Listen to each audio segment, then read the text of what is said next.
Meanwhile, heavy snow and winds are not just creating a chaos in North America, but the same can be seen in the Balkan countries.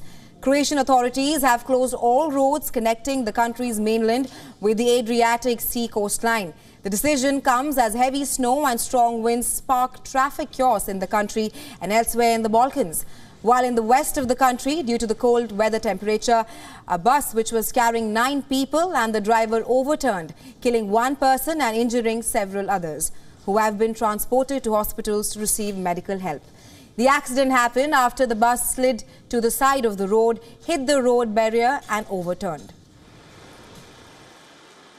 Sinoć oko 23 sata i 40 minuta na autocesti A1 u smjeru sjevera kod čvora Brinje dogodila se prometna nesreća.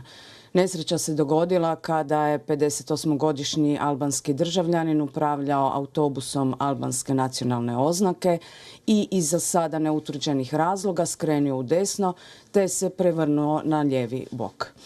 U trenutku prometne nesreće u autobusu je bilo 10 osoba, od kojih je 1 osoba smrtno stradala na mjestu događaja, dok su ostali putnici prevezeni u bolnice u Karlovcu i Ogulinu gdje im se pruža liječnička pomoć.